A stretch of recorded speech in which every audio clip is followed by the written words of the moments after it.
안녕하세요. 정충진 변호사입니다. 오늘도 경매 이야기를 한번 해볼까 싶습니다. 지난 방송에서 낙찰받은 지 3개월 만에 5억이나 차익을 냈던 아주 경매 초보 중에 초보였던 주식 투자를 하시면서 돈을 너무 많이 까먹어가지고 경매를 처음 배우시는데 500만 원, 500만 원이 아니었군요.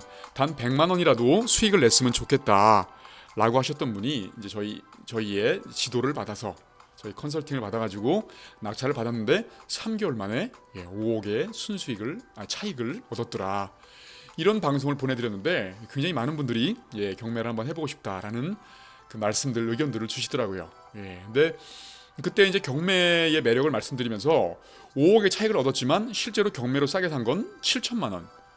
그렇죠? 그리고 4억 3천의 그 수익은 부동산을 바라보는 저평가된 유망 지역을 선점할 수 있는 그런 부동산 지식을 얻은 것이다. 그러니까 경매에 대한 환상을 너무 크게 갖지는 마라. 이렇게 말씀을 드렸던 기억이 있는데 오늘 방송은 순수하게 경매만으로 큰 수익을 냈던 그런 사례입니다. 오늘의 주제는 2억으로 낙찰받은 송중기가 살던 빌라. 현재 시세가 34억. 도대체 무슨 일이 있었던 것일까? 입니다. 굉장히 놀랍죠? 여러분들이 송중기 씨는 잘 알죠? 태양의 후예의 히어로, 송영교 씨랑 결혼도 하고 굉장히 멋지게 연기를 했던 송중기 씨가 살던 빌라인데 2억으로 낙찰을 받았답니다. 이게 가능한 것인지, 그리고 또 현재 시세는 34억. 도대체 무슨 일이 있었을까요? 한번 그 베일 속으로 한번 들어가 보도록 하겠습니다. 송중기가 살던 빌라 경매에 나왔다. 이게 과연 사실일까요?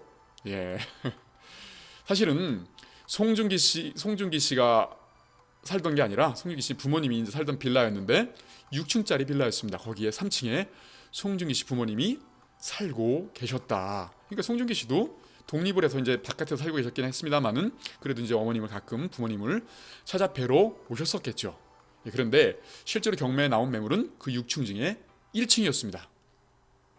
이 근사한 사진들, 이게 그 빌라, 고급 빌라인데요. 그런데 1층 가면 많은 분들이 뭐 2, 3층에 비해서 가치가 좀 떨어지지 않을까 싶겠습니다만은 이 빌라의 1층은 정원을 앞마당처럼 활용할 수 있는 아주 특혜를 가진 빌라였기 때문에, 그리고 데크로 이렇게 아주 근사하게 꾸며놨기 때문에 1층이 보통 2, 3층보다 거래가가 굉장히 높았습니다. 그런 물건이었는데 실내를 한번 보시면 굉장히 넓죠. 그냥 영화에서 본 그런 모습들입니다. 여기 축구를 해도 될 만큼 굉장히 넓고 아주 깔끔하고 근사하죠. 그리고 창문 바깥으로 보이는 것들은 정원인데 정말 조경을 잘 해놔가지고 그냥 도심 속에 들어있는 전원주택 같은 그런 분위기입니다. 이게 이제 부엌이고요. 그리고 이제 옥상입니다. 아주 근사하죠. 조망도요. 어떤 매물이었냐면 이게 경매 유료정보지에서 제공하는 경매 정보들인데요. 서울중앙지방법원에서 진행이 됐던 그런 사건입니다. 그래서 이 물건의 소재지는 서울 서초 반포동 반포 썬데일 1층 102호, 그리고 감정가는 21억이었고, 사실은 이게 아까 말씀드린 것처럼 1층에 이제 데크가 구성돼 있고, 그래서 1층을 마치 정원처럼 활용할 수 있기 때문에 1층이 다른 층에 비해서 값이 좀 높습니다. 그래서 실제 시세는 25억에서 28억 정도 이렇게 하는데, 그런 것들을 조금 이제 간과하고 감정평가를 해가지고 21억의 감정평가가 됐죠. 그리고 최저가는 10억 7,500입니다. 그리고 최저가의 10%인 1억 7,500만 원을 그렇죠. 1억 750만 원을 입찰 보증금으로 제출을 해야 됩니다. 만약에 이제 낙찰 받고 나서 잔금을 못 내게 되면 1억 750만 원의 입찰 보증금을 몰수를 당하게 되죠. 그렇게 진행이 됐는데, 요거는 이제 경매가 진행된 그런 내역들을 설명해 준 건데요. 최초에 이제 21억으로 진행이 됐는데 아무도 들어오지 않았습니다. 이걸 유찰이라고 하는데 유찰이 됐죠. 그리고 이제 20%를 저감시켜가지고 16억 8천부터 다시 또 진행이 됐는데 그때 또 유찰이 됐습니다. 그리고 또 20% 저감시켜가지고 13억 4천 4백에 진행했는데 또 유찰이 됐고요. 그리고 이제 네 번째 이제 그 10억 7,500만 원에 그 입찰을 시작했는데 저희가 이제 그 최저가보다 조금 더 얹어 써가지고 10억 8,397만 원에 낙찰을 받았습니다. 이게 이제 이렇게 반값까지 떨어졌음에도 불구하고 아무도 입찰을 안 했어요. 전국에 있는 경매의 고수들, 모든 고수들이 다 봤을 텐데도 아무도 입찰을 안 했다. 무슨 문제가 있지 않았을까 싶으실 텐데요. 아니나 다를까 어떤 문제가 있었냐면, 이게 이제 물건 명세서에 어떤 위험 부담이 있으면 어떤 법적인 하자가 있으면 이렇게 공지를 해줍니다. 그 공지의 내용인데 감정평가서상 백이호 임차인이 유치권자라고 주장하나 유치권 성립 여부는 미상임.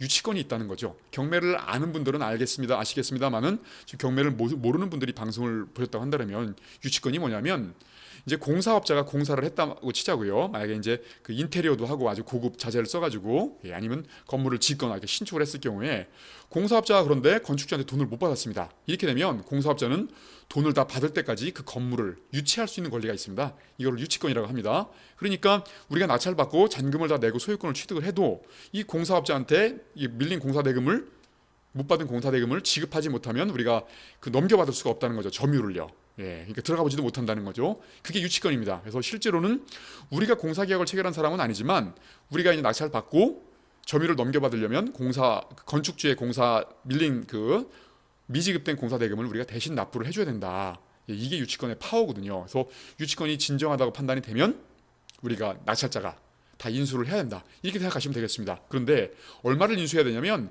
그 시공사인 백야종합건설이라는 데서 13억 9천, 거의 14억에 달하는 유치권 신고를 했다는 얘기입니다. 그런데 보통 이제 유치권 같은 경우는 허위로 그 신고를 하거나 혹은 공사대금을 부풀려가지고 신고하는 경우가 많은데 이 유치권은 2014년 12월 16일 날 고등법원에서 유치권이 존재한다는 확정 판결이 있다. 이런 공지까지 아주 무시무시하죠. 그러니까 진정한 유치권에다가 그 14억짜리 유치권이 진정한 것이다. 게다가 또 추가로 무슨 기재가 돼 있냐면 이 시공사에서 피담보 채권을 23억 7천만 원으로 정정한 서면을 제출했다. 그러니까는 그때 13억 9천만 원, 14억 돈은 이자가 포함되지 않은 돈이고 그동안에 계속 이자가 붙어가지고 이제는 23억이다. 그리고 저희가 낙찰받을 때쯤에는 더 이자가 붙어가지고 거의 30억까지 됐습니다. 이렇게 되면 저희가 이제 아까 10억에 받았다고 말씀드렸죠. 10억에 받았지만 이 30억을 또 안게 되면 40억에 산 꼴이지 않습니까? 그렇게 되면 이 시세가 한 25억에서 28억 정도 높게 불러도 아주 비싸게 판다 하더라도 30억 정도인데 그렇게 되면 10억을 더 비싸게 판 꼴이지 않습니까? 그렇게 되면 실패한 경매일까요? 아니죠. 저희는 대한민국 최고의 경매 전문 노펌 법무법인 열린의 대표인 제가 있는 한 그런 실패를 할 리가 없겠죠. 그래서 유치권이 존재한다는 비록 확정 판결이 있지만 그 확정 판결의 내용들을 검토를 좀 해봤더니 당시에 소송을 진행했던 변호사가 제대로 쟁점을 잡아내지 못했구나. 저희가 이제 20년 동안 경험해본 그런 지식과 경험으로서는 이거 비록 확정 판결이 있다 하더라도 충분히 이길 수 있겠다. 라는 생각을 했던 거죠. 그렇지만 고등법원, 대법원 바로 밑에가 고등법원이지 않습니까? 그리고 서울고등법원이면 전국에서 가장 높은 급의 고등법원이기 때문에 굉장히 이 고등법원 판사들이 판단해 놓은 것들을 저희가 다시 소송을 진행했을 때 그 맡은 판사가 과연 그거에 반대되는 판결을 내릴 수 있겠는가라는 부담은 좀 있었던 사안이죠. 그래서 그렇지만 나름대로 신중하게 접근을 해서 어떻게 됐을까요? 이게 이제 그때 판결문인데요. 뭐 어려운 소송이었기 때문에 한 2년 정도 시간이 걸렸는데 2년 후에 이렇게 이제 판결 선고 기일이 있죠. 2018년 12월 6일 어떻게 됐을까요? 판결이요. 저희가 피고가 이제 시공사겠죠. 시공사 유치권 행사하는 시공사는 원고들 저희 제자들이죠. 원고에게 별지 목록 기재 부동산을 인도하라. 그러니까 유치권은 부적법하니까 유치권 위법하니까 낙찰자한테 인도해라 이런 얘기겠죠. 그리고 그동안에 밀렸던 한 2년치에 밀렸던 월세를 다 지급하라 라는 판결을 저희가 받아냈습니다. 대단하죠. 이게 이제 그 특수물건의 매력이죠. 이런 걸 특수물건이라고 합니다. 법적인 하자가 있어가지고 많이 떨어지는 물건. 현상은 되게 좋고 형상은 되게 양호하고 물건의 가치는 되게 높은데 이렇게 법적인 하자가 있어가지고 많이 떨어지는 물건을 특수물건이라고 하는데 그 특수물건을 공부를 하게 되면 부동산의 흐름과 상관없이 부동산 지식과 상관없이 이 경매 자체만으로도 큰 수익을 낼 수 있다는 말씀인 거죠. 그렇지만 이렇게 이제 제가 이런 말씀을 드린다고 해서 경매로 돈 벌기 쉽겠구나 그렇지는 않죠. 이게 이제 패소를 하게 되면은 아까 말씀드린 것처럼 10억 이상을 더 떠안아야 되는 그런 상황이기 때문에 그런 손해를 감당할 수 있는 용기가 있겠죠. 그렇지만 저희들은 뭐 다른 그 부동산 유튜버들이나 일반인들이 진행하는 그런 책들을 보시게 되면 이렇게 이제 뭐 특수물건은 뭐 아니면 도니까 한번 그 해가지고 소송에서 이기면 큰 수익이 나지만 지게 되면은 손실이 날 수 있다. 뭐 이렇게들 접근하는 것 같은데 저희들은 저희 행꿈사에 절대 그렇지 않습니다. 단 1%의 리스크라도 있으면 입찰하지 못하도록 하죠. 저희가 어떻게 이 리스크를 통제를 했냐면 저희가 철저하게 검토를 해보고 조사를 해본 결과 이 공사대금 중에서 이 진정한 공사대금이라고 주장하지만 그렇지만 법적으로 우리가 떠안을 수 있는 금액은 한 10억 정도겠다. 진다 하더라도 이렇게 되면 낙찰가가 10억에다가 뭐 이자까지 치고 그러면 11억. 그렇게 되면 그 10억을 떠안게 되면 21억, 뭐 시세를 한 28억에 30억이라고 본다고 치면 그럼에도 불구하고 최소한 8, 9억은 싸게 사는 거구나. 대신에 이기기만 하면 거의 20억 가까이 싸게 사는 꼴이 되겠죠. 예. 그래서 진다 하더라도 수익이 작아질 뿐인 것이지, 예, 손해는 리스크는 원금 손실의 리스크는 없다. 이런 식으로 리스크를 통제를 하고 들어갔던 겁니다. 예. 근데 지금의 시세가 얼마냐면 우리보다 조금 그 아래층, 우리보다 가격이 좀 싼, 예, 그 건물인데요. 그 호수가 나왔는데 무려 34억입니다. 예, 이렇게 되면 저희 건 35억에 내놔도 나가지 않을까요? 예, 그렇습니다. 결론적으로는 실제로 가진 돈은 2억밖에 들지 않았죠. 그렇죠? 예. 그랬음에도 불구하고 2억을 가지고 대출 받고, 예, 그런 식으로 잘 처리를 해서 무려 이 시세 차익이 얼마인가요? 예, 거의 한 그 24억 정도 차익이 난 건가요? 예, 이런 차익을 냈다. 이게 경매의 매력이죠. 특수물건의 매력인 것이다. 그렇지만 경매에 대한 너무 환상들은 가지셔서는 안 되겠고요. 지난번 방송에 살펴봤던 그 3개월 만에 5억 차익을 낸 것은 경매 지식이 뿐만 아니라 부동산에 대한 지식이 있었기 때문에 그렇다. 예, 그런 부분들을 분명히 명심하셔야 될 것 같고요.